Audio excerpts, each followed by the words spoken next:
이 마지막 시대에 우리가 진리의 말씀을 가까이 또 깊이 접촉하고 말씀을 상고하는 일은 매우 중요한 일입니다. 이런 시간이 아니더라도 여러분 개인적으로 그날이 가까움을 볼수록 더욱더 하나님의 말씀을 깊이 연구하고 그 말씀을 보면서 감동하고 감격하는 그런 경험이 우리의 영육간의 생명력을 강화시키고 우리의 삶을 윤택하게 할 것입니다. 우리가 하나님의 말씀과 가까이 가면 갈수록 우리의 심령은 더욱 평화롭고 안정되고 우리의 삶이 평탄하게 될 것입니다. 이러한 축복이 말씀을 사모하고 사랑하는 여러분들에게 함께 하시기를 바랍니다. 지난번에 보셨던 성경절 역대상 12장 32절을 다시 한번 보겠습니다. 이사갈 자손 중에서 시세를 알고 이스라엘이 마땅히 행할 것을 아는 두목이 지도자들이 있었다고 했습니다. 우리가 지난 3시간은 3회 3날 동안 강의는 6개입니다만은 시세, 예언으로 볼 때 지금 우리는 어느 시대에 살고 있는지, 어느 경점에 있고 앞으로 어떤 일들을 거쳐서 주님을 만나게 될 것인지 주로 그런 문제들을 공부를 했습니다. 이제 오늘과 다음 시간 이틀 동안에는 이러한 시세에 우리가 마땅히 할 것이 무엇이냐, 어떤 신앙을 가지고 어떻게 살면서 이 마지막 시대를 대처할 수 있을 것인가 하는 문제를 두 번에 걸쳐서 강의는 4시간입니다. 함께 나누겠습니다.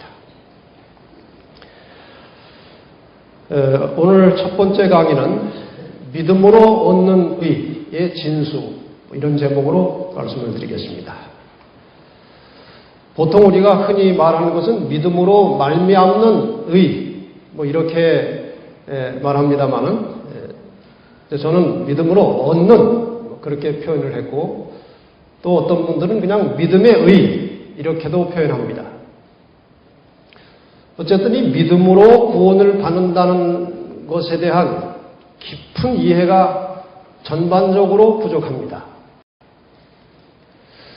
그래서 구원을 받고 싶긴 한데 받았냐고 질문하면은 얼른 네 하고 대답이 잘 안 나오고 또 어떨 때는 구원을 받은 것 같은 느낌이 들었는데 또 잠시 어떻게 살다 보니까 또 그 확신이 없어지고 이런 생활이 반복되고 있는 경우가 많습니다. 오늘 이 문제를 좀 해결하려고 하는데 이게 사실 대단히 방대한 문제이기 때문에 아주 긴 시간 설명을 해야 되는데 사실 어떨 때는 그렇게 긴 시간 설명을 들어도 이게 그건가 그게 이건가 그럴 때도 있고 또 때로는 어떤 간단한 설명 가지고도 바로 그거였구나 그럴 수도 있습니다. 오늘 한번 이 아주 방대한 이론으로 만들어져 있는 이 믿음의 의에 대하여 좀 간략하게 한번 정리를 해보려고 합니다. 우선 요한복음 1장 12절과 13절에 보면 영접하는 자, 곧 그 이름을 믿는 자들에게는 하나님의 자녀가 되는 권세를 주셨다. 여기 예수 그리스도의 이름을 믿는 자에게는 무슨 권세를 주셨다고 했습니까? 하나님의 자녀. 그건 구원을 받았다는 것입니다. 그 다음에 에베소 2장 8절에 보면은 너희가 그 은혜를 인하여 믿음으로 말미암아 구원을 얻었나니 이것이 너희에게서 난 것이 아니요 하나님의 선물이라. 이 성경절 보면은 우리가 구원받는 데 있어서 우리가 할 수 있는 일이라고 하는 것은 그냥 예수 그리스도를 나의 구주로 믿는 것, 그거면 끝나는 것입니다. 믿음으로 구원을 얻었는데 이것은 하나님의 선물이다. 또 그 유명한 요한복음 3장 16절을 보면 이것은 다 친숙하게 아는 성경절이고 또 우리 한번 읽을수록 감동이 되는 성경절이니까 같이 한번 읽겠습니다. 시작. 하나님이 세상을 이처럼 사랑하사 독생자를 주셨으니 이는 저를 믿는 자마다 멸망치 않고 영생을 얻게 하려 하심이니라. 저를 믿는 자는 영생을 얻겠다. 그렇게 말씀을 하셨습니다. 믿음을 가지면 하나님의 자녀가 된다는 말도 있고 믿음으로 구원을 받는다는 말도 있고 믿는 자는 영생한다는 말도 있습니다. 이게 다 같은 말 아니겠습니까? 믿음을 가지면 하나님의 자녀가 되고 하나님의 자녀는 구원받은 백성을 말하는 것이고 구원을 받았다고 하는 것은 영생한다. 그런 뜻이겠죠. 다 같은 말로 같은 내용이 좀 다른 표현으로 된 것입니다. 목사에게 보내는 것면 456페이지에 보면은 믿음으로 말미암는 칭의란 무엇인가? 그것은 인간의 영광을 티끌 속에 내던지고 인간이 스스로의 힘으로 할 수 없는 것을 인간을 위해 행하시는 하나님의 역사이다. 다시 말해서 믿음으로 구원받는 이 칭의의 원리라고 하는 것은 모든 것을 하나님께서 준비하셔서 하나님이 시행하시는 것이고 인간은 거기에 한 티끌도 영광을 받을 수 있는 것이 없다는 것입니다. 구원은 시작부터 마지막 순간까지 오직 하나님께서 행하시는 역사라는 것입니다. 복음 교역자 301페이지에는요. 내가 분명히 아는 것은 그리스도를 믿음으로 말미암는 의의 문제와 그와 관련된 분명한 진리들을 가르치지 않는 까닭에 우리 교회들은 점점 죽어가고 있다는 것이다. 이 믿음으로 얻는 의에 대한 확고한 이 구원의 원리를 제대로 확실하게 가르치지 않기 때문에 교회가 점점 죽어가고 있다고 말씀하셨습니다.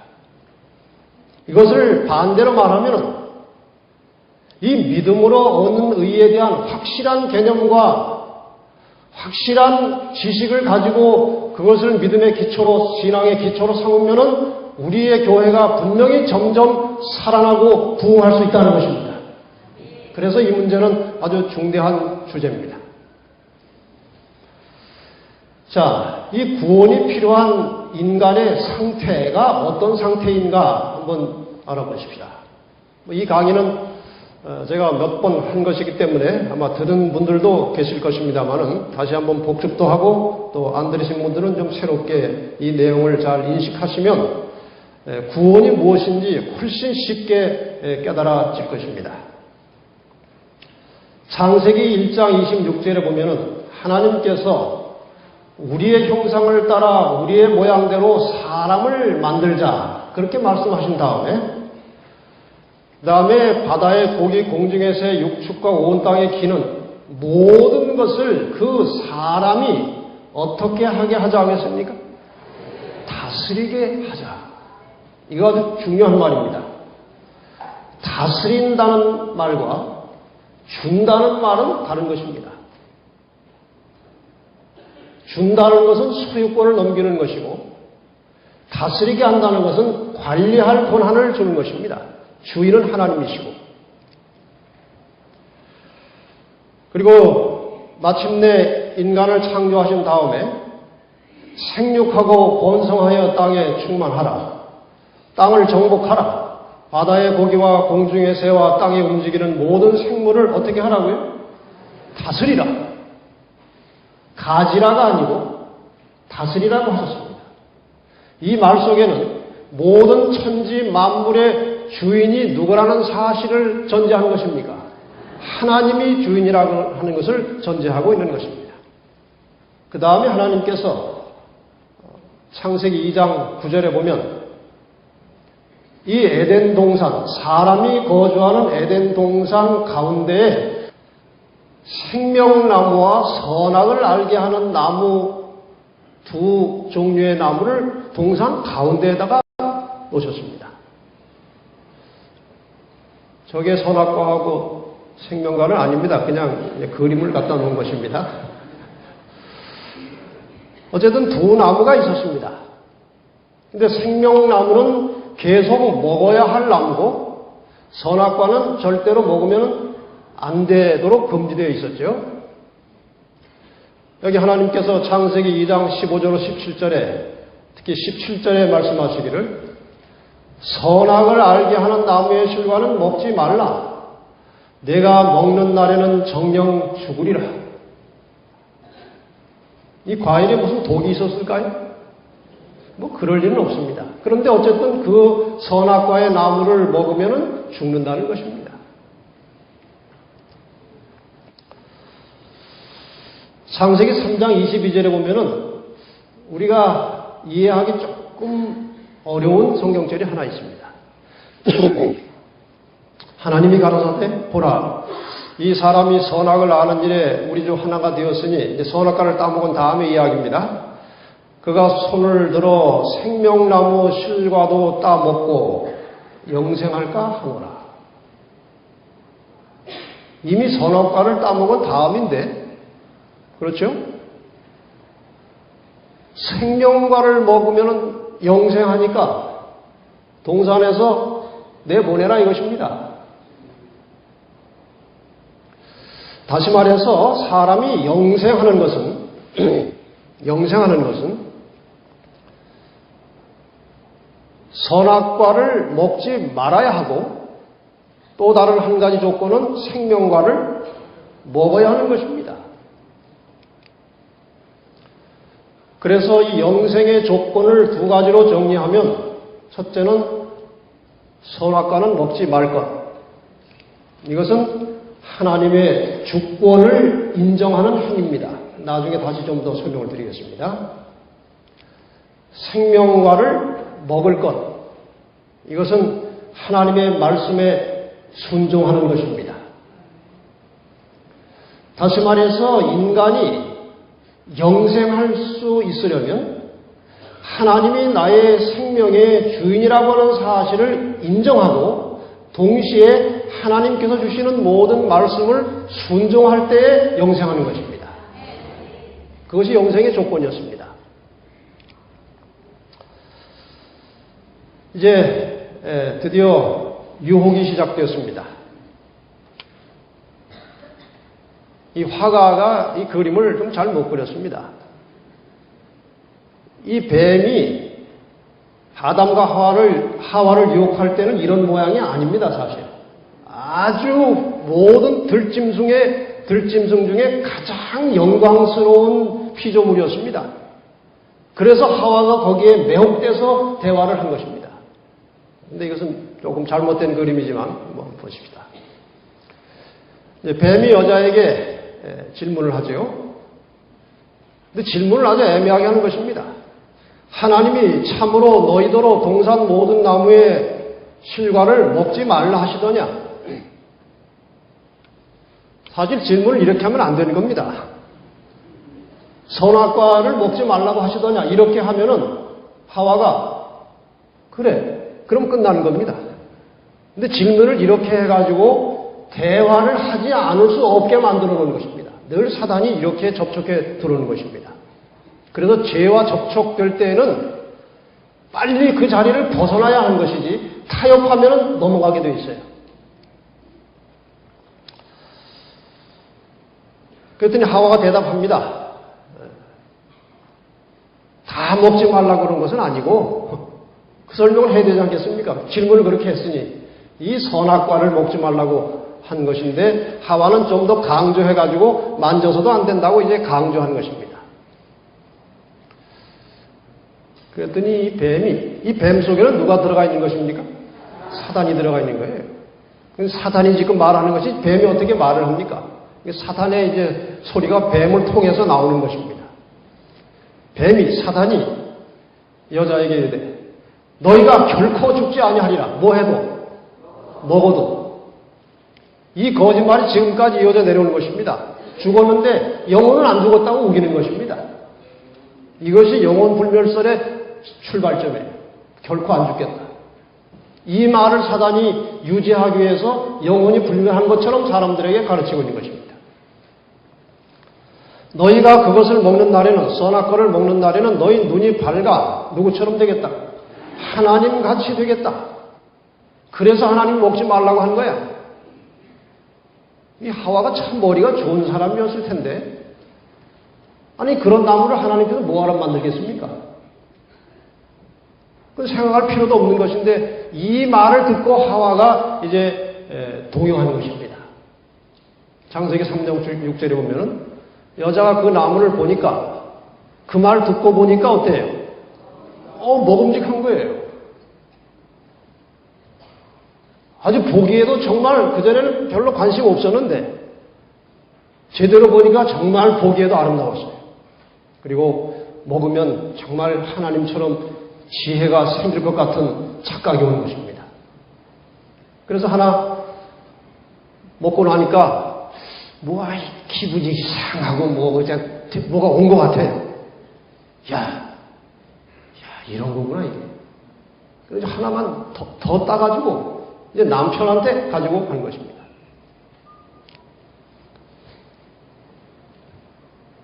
근데 남편은 보니까 운명이 끝났습니다. 여자가 약간 흥분돼가지고 과일을 들고 오는 모습을 보는 순간에 하와는 운명은 끝났구나. 이걸 먹고 같이 죽을 것이냐?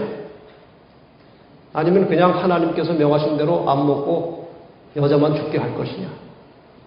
이거 부조화 선지에 보면 이 갈등을 상당히 상세하게 묘사했습니다. 그래가지고 결정을 어떻게 했습니까? 동반 자살하기로. 그것입니다. 죽는 거 알고 먹었으니까 그건 자살입니다. 여기 보니까 자기와 함께한 남편에게도 주매 그도 먹은지라고 했는데 이걸 정확하게 표현하면은 남편에게도 주매 그가 먹어준지라 이래야 돼요. 지금 여기 보시면 얼굴이 별로 편치 않잖아요. 이게 좋아서 먹은 게 아니에요. 그냥 할 수 없이 먹어준 겁니다. 이렇게 해서 드디어 인간 운명이 끝이 왔습니다. 하나님께서 동산에서 내어보내시고 근본된 토지를 갈게 하셨다. 너는 흙이니 흙으로 돌아갈 것이니라. 자, 여기에서 이제 우리는 이 왜 선악과를 먹었을 때에 하와, 아담이 왜 죽었느냐? 이걸 우리가 지금 원인을 찾아내야 살 수 있는 방법도 나오는 것입니다. 죽음의 원인을 알아야 살 길도 찾을 수 있어요. 여기에 보면은 이 나무는, 선악과는 하나님이 만물의 소유주이심을 끊임없이 상기시켜주는 것으로서 유보하셨으며 그같이 함으로써 주님의 요구에 완전히 순종함으로 그분에 대한 저희의 믿음과 신뢰를 실증할 기회를 주셨다. 이게 증언보감 3권 36페이지에 나와 있습니다. 다시 말하면 선악과는 하나님께서 만물의 주인이심을 깨우쳐주는 장치로 만들어 뒀다 이것입니다. 왜 그랬을까요? 지금 아담과 하와는 에덴 동산에 거하지만 하나님은 어디 계십니까? 하늘에 계십니다. 종종 오셔서 교제를 나누었지만 평상시에 아담과 하와는 온 세상이 다 자기 것처럼 보여지는 것입니다. 여러분 어떤 집에 전세로 들어가가지고 한 5년 살고 나면 그 집 꼭 누구 집 같아요? 자기 집 같이 착각을 하지 않습니까? 자기 집도 아닌데. 마찬가지로 이 아담과 하와가 하나님이 안 보이는 상태에서 자유롭게 모든 것을 다스리고 살다 보면은 자기가 주인인 것처럼 착각할 위험이 있었기 때문에 그래서 하나님께서 선악과를 만들어 두셨고 먹지 말라고 하셨고 그 다음에 그 옆에 생명과를 두고 생명과일을 먹으러 갈 때마다 그 옆에 자기가 먹을 수 없는 선악과를 보면서 내가 주인이 아니고 하나님이 주인이라는 사실을 항상 깨우쳐 주도록 하나님께서 이 장치를 하신 것입니다. 그래서 하와가 이 선악과를 따먹은 것은 하나님이 만물의 주인이심을 거부한 것입니다. 하나님이 생명의 주인이신 것을 거절한 것입니다. 그래서 선악과를 따먹은 행위는 하나님의 주권을 무시한 것이고 하나님의 주권을 무시한 것은 하나님의 생명의 주인이심도 무시한 것입니다. 자, 이제 보십시다. 이 생명나무와 선악과나무, 여러분 제가 지금 설명을 드려서 왜 중앙에 이 두 나무가 같이 있었다는 사실을 잘 인식하시기 바랍니다. 생명과를 먹으러 가야 했고 가서 옆에 먹을 수 없는 과일을 보고 자기가 주인이 아니고 하나님이 주인이심을 계속해서 상기시켜주는 장치였던 것입니다. 자, 이제 죽음의 원인을 한번 분석해 보십시다. 여기 하나님이 계시고 하나님의 다른 이름은 여호와입니다. 이 여호와라는 이름은 스스로 있는 자라는 뜻이고 다른 어떤 것에 의존하지 않고 스스로 홀로 존재하시는 분이라는 의미가 여호와예요. 그래서 그분은 누가 생명을 주어서 존재하는 분이 아니고 그분 자신이 생명이고 생명의 근원이십니다. 모든 우주 만물의 생명은 하나님에게로부터 나오는 것입니다. 사람이 있습니다. 사람은 피조물입니다. 스스로 있을 수 없고 하나님께서 생기를 불어넣으심으로 하나님으로부터 빌린 생명을 가지고 존재하게 된 것입니다. 그런데 하나님과 같이 되고 싶은 마음이 생겼다고 하는 것은 다른 말로 하면 스스로 있어 보고 싶은 것입니다. 하나님하고 관계없이 스스로 존재하고자 한 것입니다. 그러면은 하나님 없이 스스로 존재하려고 하면은 하나님께로부터 받은 생명을 반납해야 하는 것입니다. 그래서 이 스스로 있는 자가 되려고 하는 순간에 하나님과 관계는 끊어진 것입니다. 하나님이 주시던 생명은 단절된 것입니다. 그래서 이제 이 스스로 있는 자가 되려고 하다가 생명이 끊어졌고 죽게 된 것입니다. 인간은 생명력이 없기 때문에 하나님이 주시는 생명이 없으면 절대로 스스로 살 수 없는 존재입니다. 인정하십니까? 그걸 인정해야 믿음을 가질 수 있어요. 자, 그래서 결국 인간은 죽은 생명을 소유하게 되었는데 이 죽은 생명이라는 말이 됩니까? 안 됩니까? 죽은 생명이라는 말이 돼요? 안 돼요? 안 돼요? 돼요? 안 되는지 되는지 한번 봅시다. 죽은 생명. 마태복음 8장 21절과 22절에 제자 중에 하나가 예수님께 와서 내가 부친 장례식 좀 하고 오겠습니다. 갔다 오겠습니다. 예수님께서 죽은 자들로 저희 죽은 자를 장사하게 하고 너는 살았으니 나를 조치라.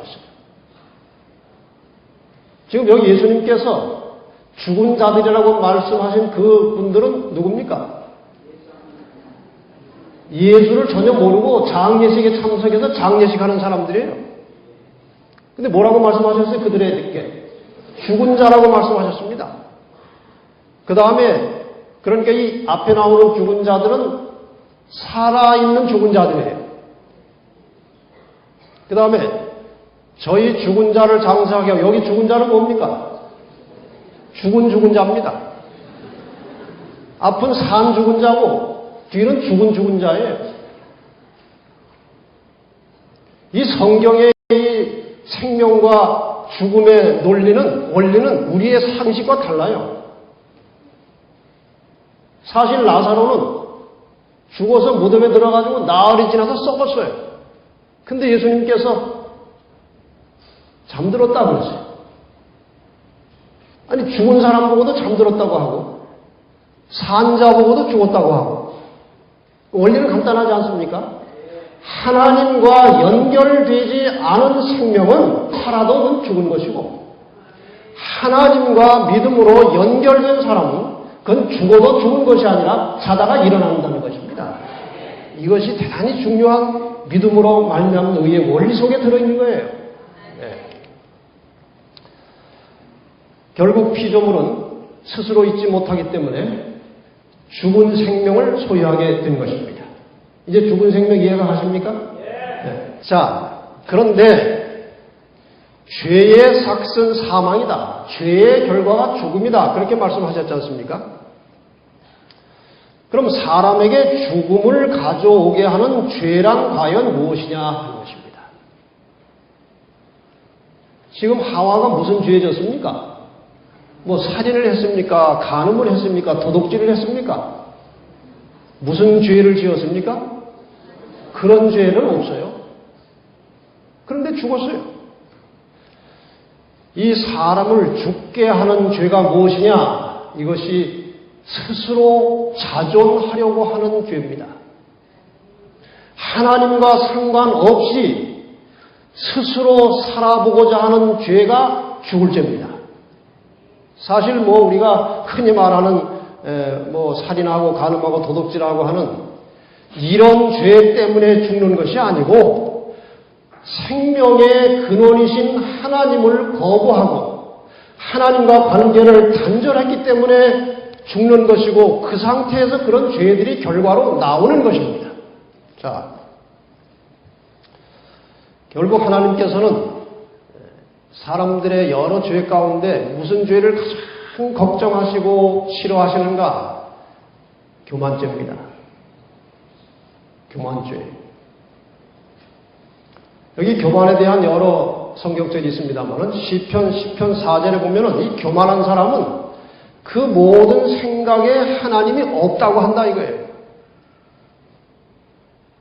그 다음에 말라기 4장 1절에 보면은 교만한 자와 악을 행하는 자는 다 척에 같을 것이라. 이 교만심을 계속 버리지 않고 하나님을 거부하는 사람은 결국 멸망할 것이다. 그 말이죠. 그래서 죽음과 생명의 차이는 이것입니다. 죽음이라고 하는 것은 교만한 마음으로 하나님과 분리되는 순간에 죽음이 시작되는 것입니다. 생명이라고 하는 것은 겸손한 마음으로 하나님과 다시 연결되면 생명이 오는 것입니다. 여러분 지금 상태가 어떠하십니까? 하나님이 나의 주인이시고 나의 주권자이시고 나의 창조주이심을 진심으로 고백하십니까? 그러면 하나님과 연결된 것입니다. 거기에 생명이 있는 것이에요. 그래서 시편 149편 4절에 보면은 여호와께서는 자기 백성을 기뻐하시며 겸손한 자를 구원으로 아름답게 하시리로다.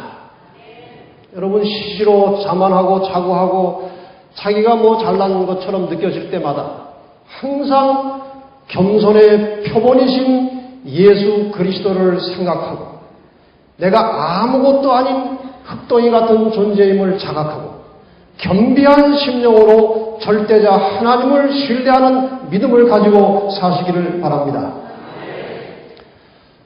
그래서 결국 사망에서 생명으로 들어가는 원리는 간결하고 단순한 것입니다. 요한복음 5장 24절에 예수님께서 친히 말씀하셨습니다. 내가 진실로 진실로 너희에게 이르노니 내 말을 듣고 또 나 보내신 이를 믿는 자는 영생을 얻을 것이고, 제가 잘 읽었습니까? 내 말을 듣고 나 보내신 이를 믿는 자는 영생을 얻었고 현재 완료하는 것입니다. 얻을 것이 아니에요. 미래가 아니고 예수 그리스도의 말씀을 통해서 성경 말씀을 통해서 나 보내시니 하나님을 믿는 자는 영생과 즉시로 연결되어서 영생을 얻었다는 것입니다. 심판에 이르지 아니하나니 사망에서 생명으로 옮길 것이니라. 지금 아멘한 사람들은 정신을 딴 데 두고 있는 사람들이에요. 보세요. 사망에서 생명으로 옮길 것이니라요. 옮겼느니랍니다. 이것도 현재 완료예요. 이렇게 해서 생명으로 옮겨진 사람은 주님께서 말씀하시기를 죽었어도 잠들었다고 말씀하시는 것입니다. 그러면은 좀 더 구체적으로 무엇을 믿는다는 것이냐? 하나님을 그냥 믿는다는 게 무엇을 믿는다는 것이냐? 구체적으로 히브리 11장 6절에 말씀하고 계십니다. 믿음이 없이는 기쁘시게 못하나니 하나님께 나아가는 자는 반드시 그가 계신 것과 또한 그가 자기를 찾는 자들에게 상 주시는 이심을 믿어야 할지니라. 무슨 상입니까? 영생의 상급이에요. 제가 이 두 가지 질문을 여러분들에게 하겠습니다. 지금 이 순간에 우리의 구원이 결정되는 것입니다. 이미 결정됐지만 다시 한번 확인해 보십시다. 하나님이 살아계신 것을 믿으십니까? 하나님이 자기를 찾는 자들에게 영생의 상급을 주시는 분을 믿으십니까? 합격입니다. 그렇게 해서 구원은 완성되는 것입니다. 이루어져 가는 것이 아니라 완료되는 것입니다. 이것이 가장 기본적인 믿음으로 말미암는 의입니다. 자, 이렇게 믿음으로 얻는 구원을 지금은 하나의 근본적인 원리로 설명을 드렸는데 이 믿음의 구원을 한번 성경의 말씀으로 정리를 해보십시다. 모든 사람은 죄인입니다. 인정하십니까? 인정하기 싫은 분은 성경을 보십시다. 로마서 5장 12절에 이러므로 한 사람 아담으로 말미암아 죄가 세상에 들어오고 죄로 말미암아 사망이 왔나니 이와 같이 모든 사람이 죄를 지었으므로 사망이 모든 사람에게 이르렀느니라. 모든 사람은 자기의 선택에 관계없이 태어날 때 죄인으로 태어나는 것입니다. 억울하십니까? 근데 억울할 거 없는 것이 살 길도 또 있습니다. 로마서 3장 23절에 모든 사람이 죄를 범하였음에 하나님의 영광에 이르지 못하더니 다윗은 시편 51편 5절에 말하기를 자기가 죄 중에 잉태돼서 죄악 중에 태어났다고 고백했습니다. 그러므로 사람은 죄를 범해서 죄인이 되는 것이 아니고 죄인이기 때문에 죄를 짓는 것입니다. 그것이 인간의 본성입니다. 결국 모든 인간은 이 죄라고 하는 유전자를 가지고 나온 것입니다. 그래서 갓난 아이의 그 속에도 이 죄성이 포함되어 있는 것입니다. 장희동 교회에서 목회할 때 그 한 젊은 청년 내외가 이제 가까이 살았어요. 근데 그 부인이 걸음을 걷는데 발을 약간 이렇게 안쪽으로 하고 걸어요. 그런 분들 계시죠? 그 다 이건 나쁜 건 아니고 그냥 사람이 이렇게 걷기도 하고 어떤 사람은 이렇게 걷기도 하고 팔자도 되고 사람마다 다 다릅니다.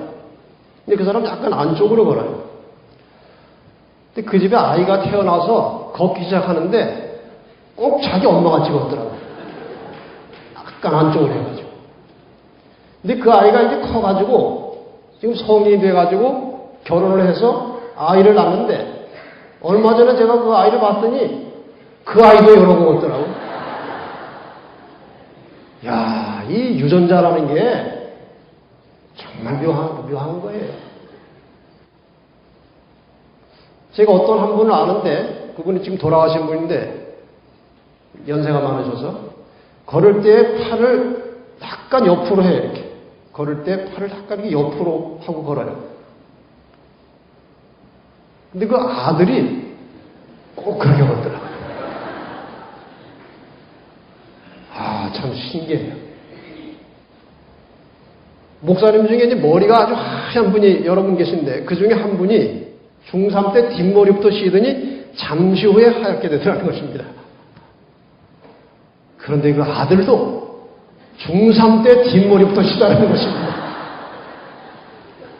야, 이 유전자가 참 무서운 건데 모든 인간이 죄의 유전자를 그렇게 타고났기 때문에 죄를 지는 것입니다. 이것이 속절없는 인간의 운명입니다.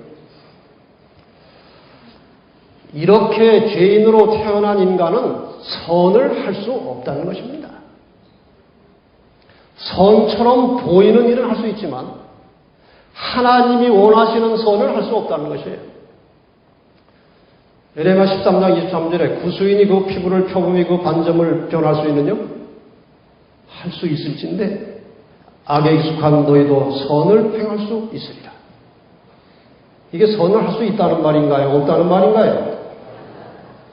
구수인이 그 피부가 까만 사람이 하얗게 바꿀 수 있습니까? 없죠. 표범이 그 얼룩얼룩한 무늬를 다른 색으로 바꿀 수 있습니까? 없죠. 그들이 바꿀 수 없으니 악에 익숙한 너희도 할 수 없다는 것입니다. 로마서 3장 10절로 12절에 기록한 바 의인은 없나니 하나도 없으며 깨닫는 자도 없고 하나님을 찾는 자도 없고 다 치우쳐 한 가지로 무익하게 되고 선을 행하는 자는 없나니 하나도 없도다.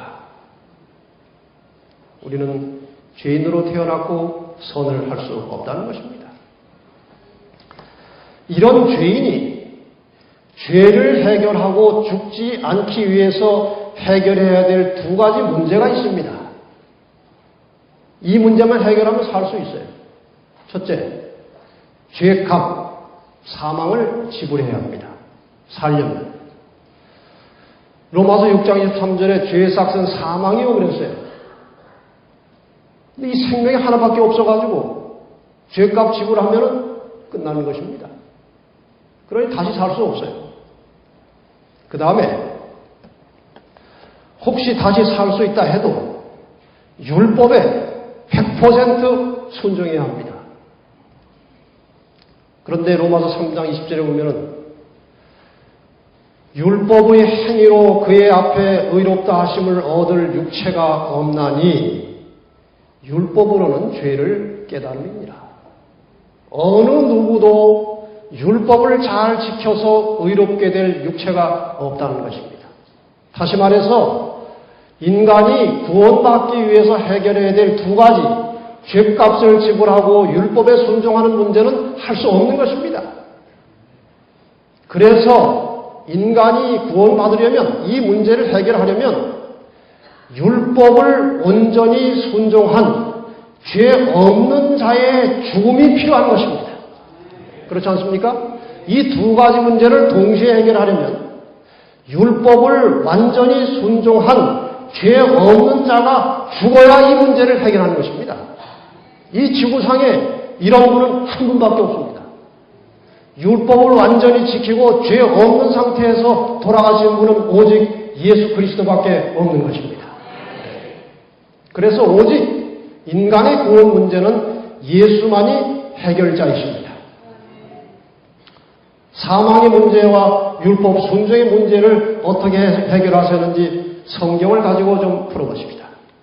로마서 5장 8절과 9절. 우리가 아직 죄인 되었을 때에 그리스도께서 우리를 위하여 죽으심으로 하나님께서 우리에 대한 자기의 사랑을 확증하셨느니라. 그러면 이제 우리가 그 피를 인하여 의롭다 함을 얻었은즉 더욱 그로 말미암아 진노하심에서 구원을 얻을 것이니. 해결됐습니까?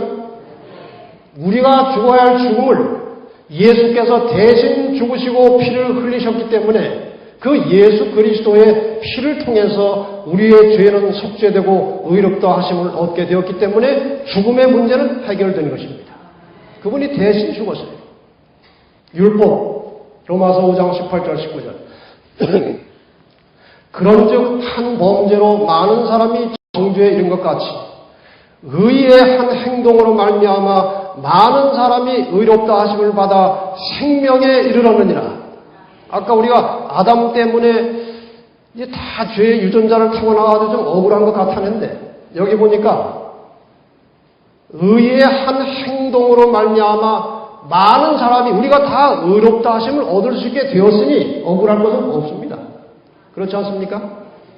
19절 한 사람의 순종치 아니함으로 많은 사람이 죄인 된 것 같이 한 사람의 순종하심으로 많은 사람이 의인이 되리라. 이거 참 놀라운 말씀이에요. 다시 말하면 예수님께서 우리를 대신해서 피 흘려 돌아가셨고 그분이 하나님의 말씀을 다 순종하셨는데 우리가 그 예수를 믿으면 그분이 하신 일을 우리가 한 것으로 간주해 주시겠다는 것이 하나님의 약속입니다. 그래서 로마서 3장 23절 27절에 긴 말씀이지만 이 파란색 글씨를 좀 보십시다. 그리스도 예수 안에 있는 구속으로 말미암아 하나님의 은혜로 값 없이 우리는 어떤 일도 하지 않고 값 없이 의롭다 하심을 얻은 자 되었느니라. 오직 7절입니다. 그런즉 자랑할 때가 어디뇨? 있을 수가 없느니라. 무슨 법으로냐 행위로냐 아니라 오직 믿음의 법으로니라.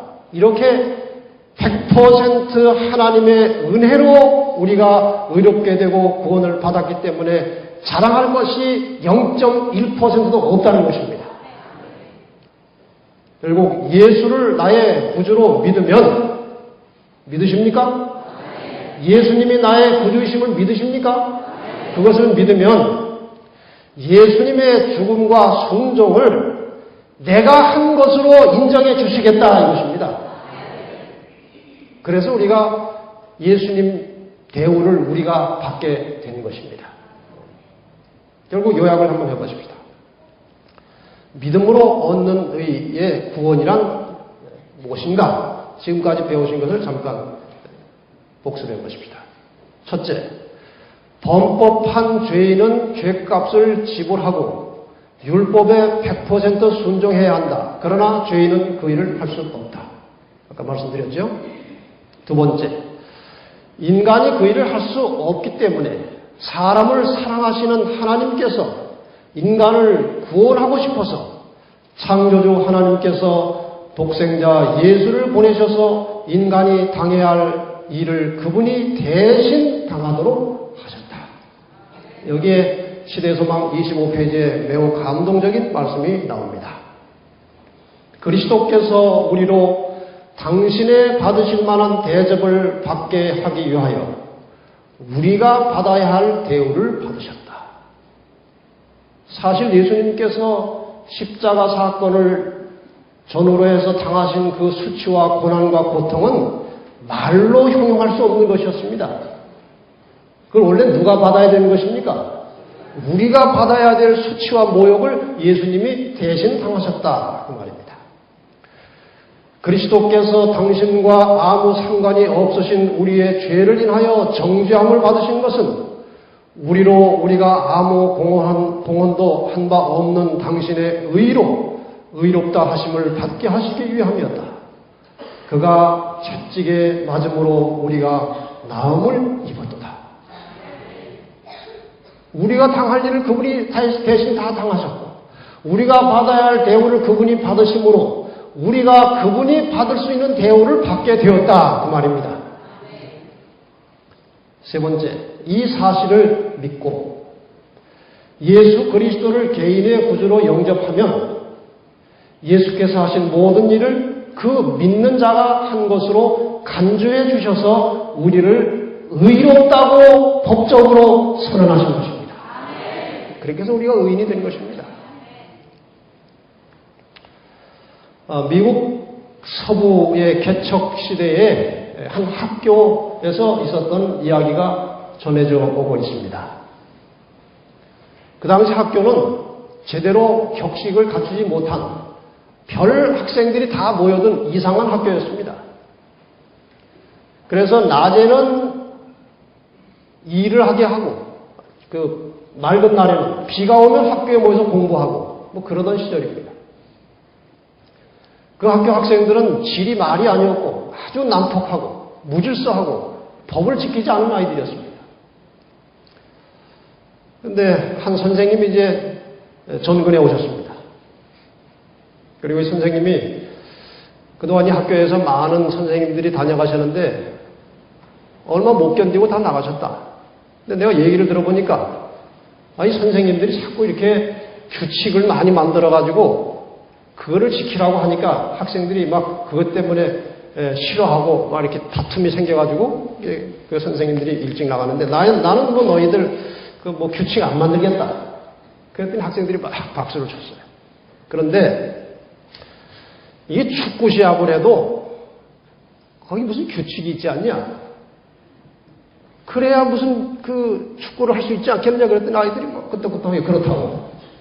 뭐 손에 맞으면 핸들링이라는 게 있어야지. 안 그러면 뭐 축구하다가 손으로 들고 뛰면 어떻게 하냐? 그러니까 규칙이 있는 게 아니냐? 그렇습니다. 근데 내가 그 규칙을 만들고 싶지 않다. 지금 우리도 이렇게 같이 살아가는데 규칙이 좀 필요하지 않겠냐? 근데 나는 만들지 않겠다.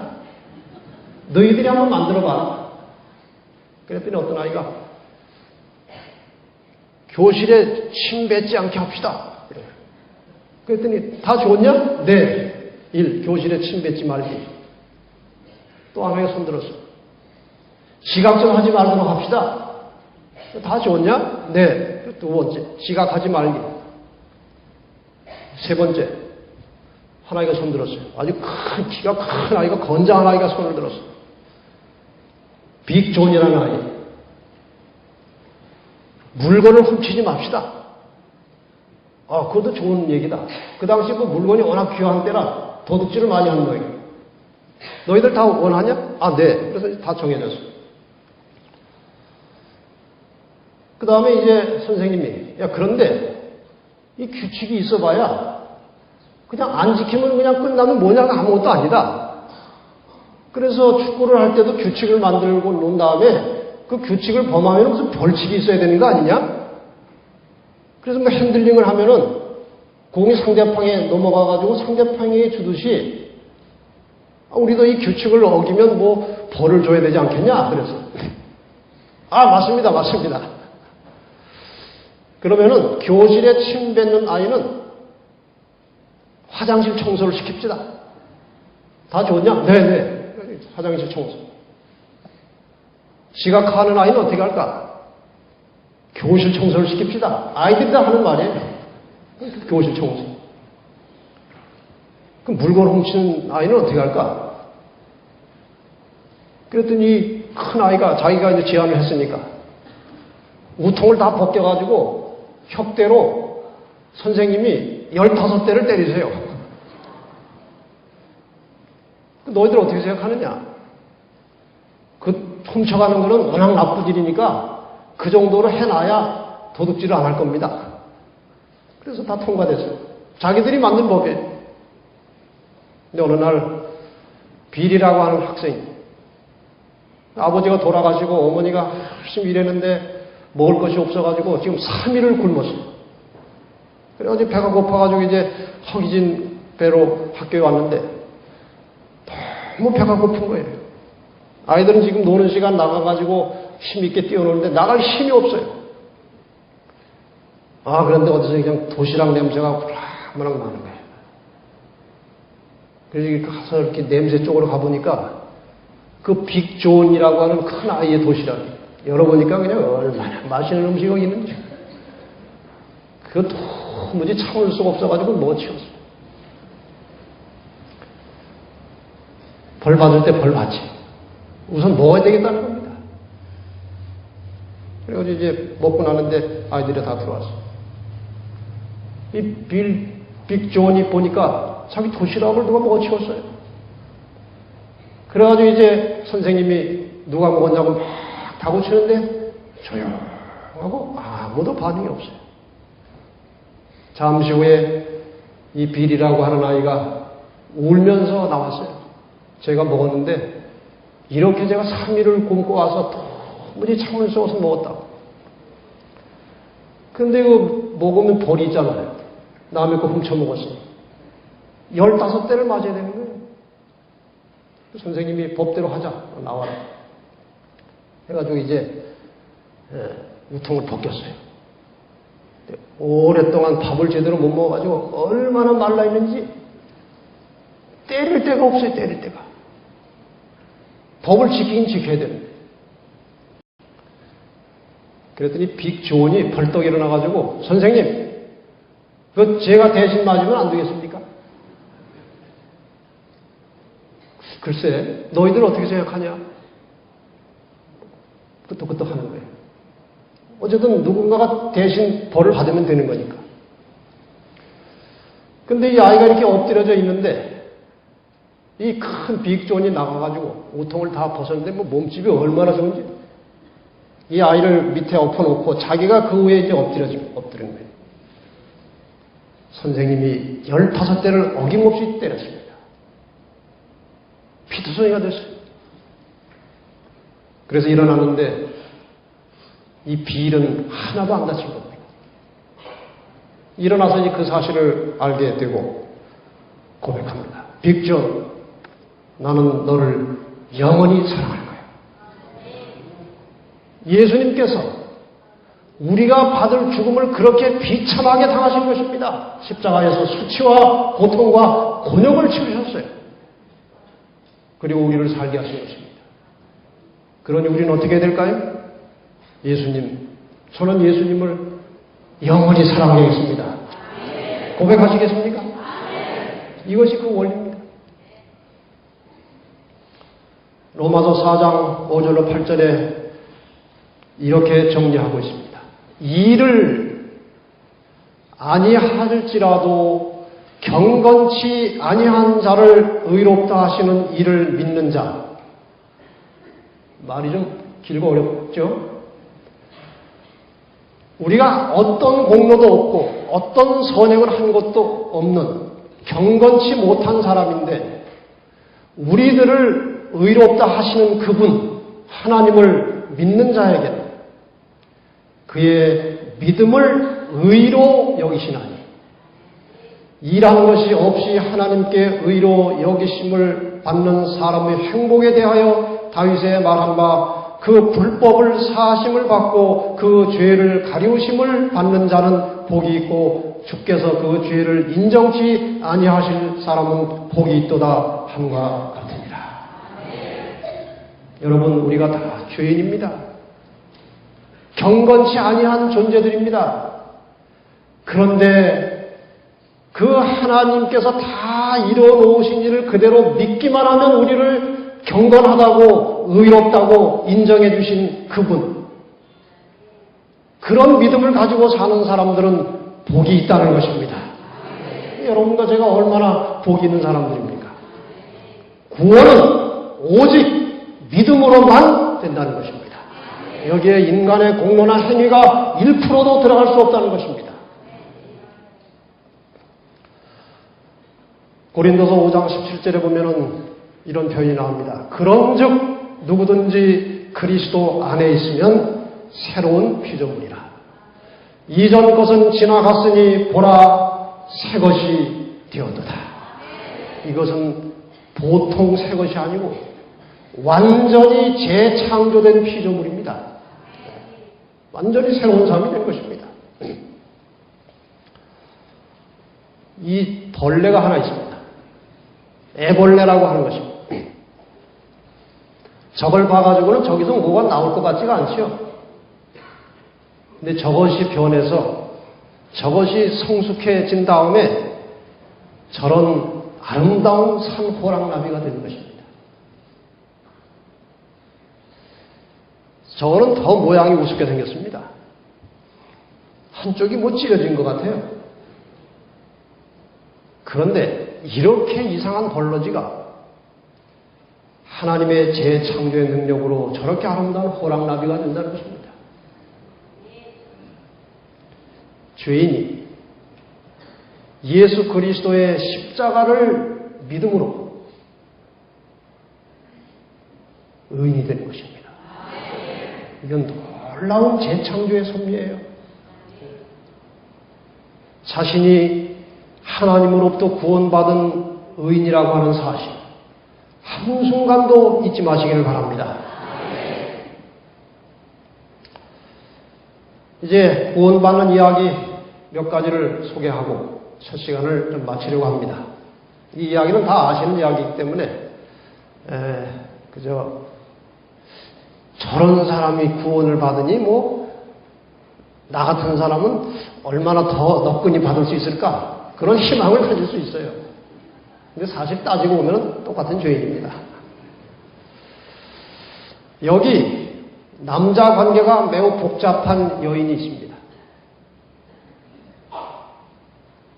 그런데 예수님께서 그 정말 복잡한 남자 관계를 가지고 그동안 남편이 5이나 있었는데 다 버렸는지 버림받았는지 어쨌든 그렇게 하고 지금 사는 사람은 정식 남편도 아닌 그렇게 복잡한 여인에게 예수님께서 구원을 받으라고 사정을 하십니다.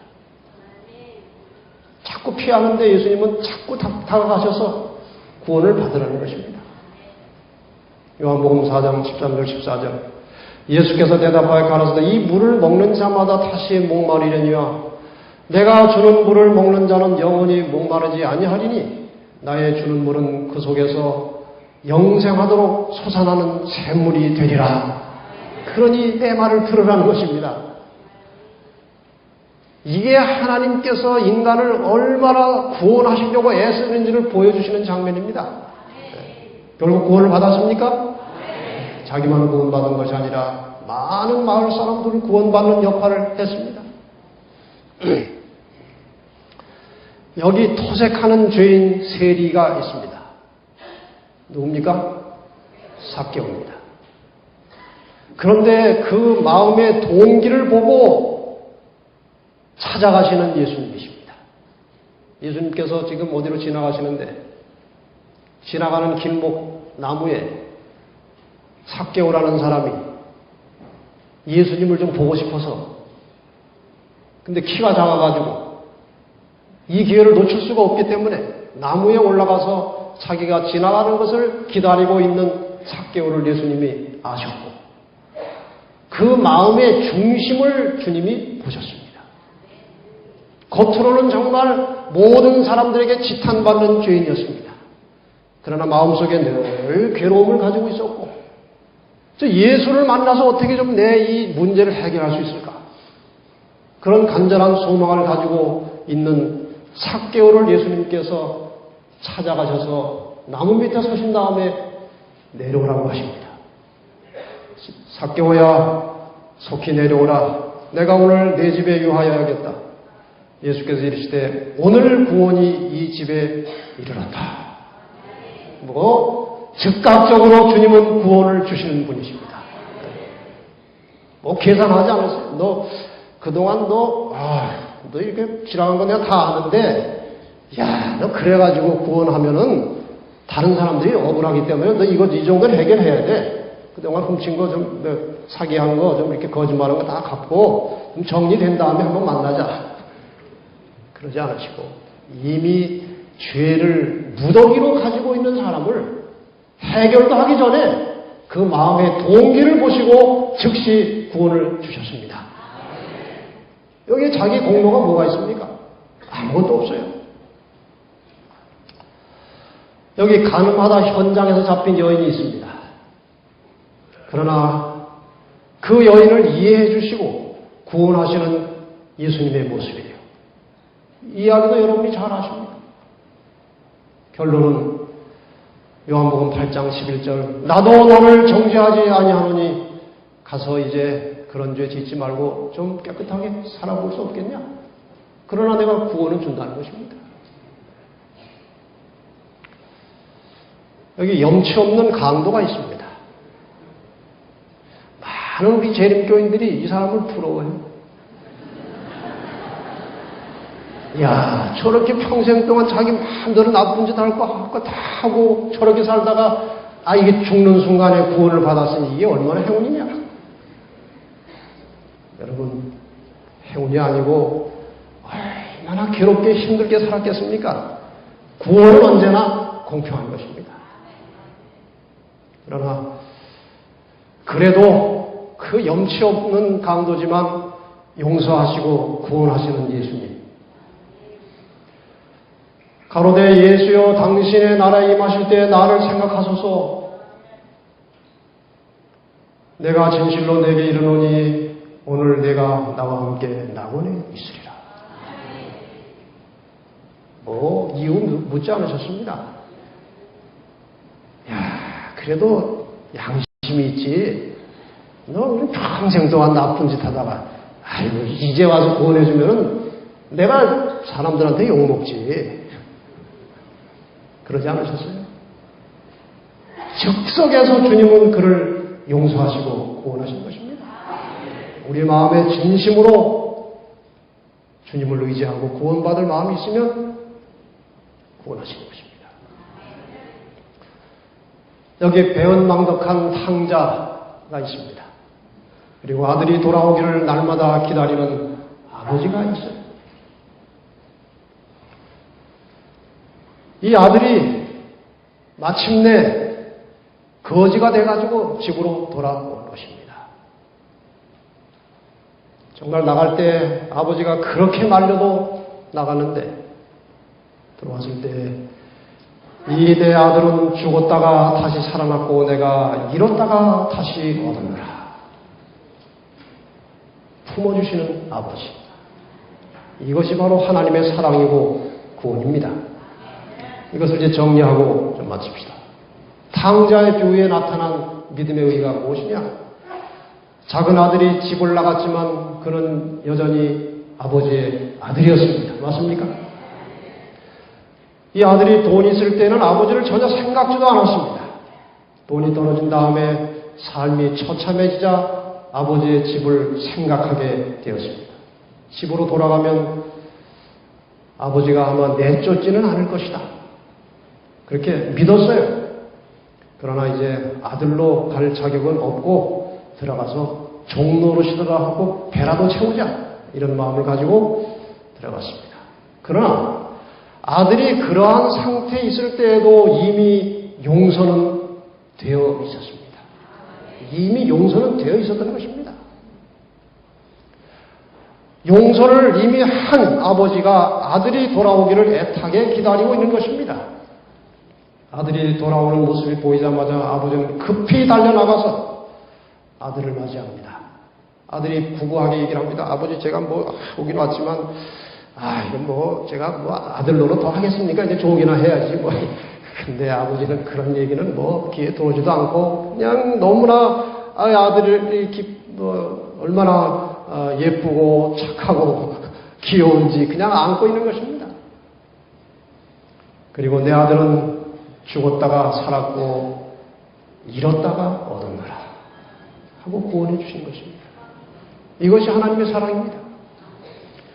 이미 용서, 구원은 되어 있었지만 아들이 돌아가지 않았다면 용서는 효력이 없는 것입니다. 이미 용서는 되어 있었어요. 그러나 들어갔기 때문에 용서를 받은 것입니다. 죄를 향한 하나님의 용서와 구원은 이미 다 준비되어 있습니다. 그 준비된 구원에 들어가는 것이 믿음으로 얻는 구원입니다. 하나님께서는 준비하시고 들어오기만 하면 즉각적으로 우리를 구원하시겠다 하신 것이 그분의 우리 주신 구원의 원리고 그것을 우리는 믿음으로 말미암는 의라고 하는 것입니다. 여러분 이 믿음을 한시도 놓치지 말고 구원하신 하나님께 감사하며 기쁨으로 그분의 말씀에 순종하고 사시기를 바랍니다.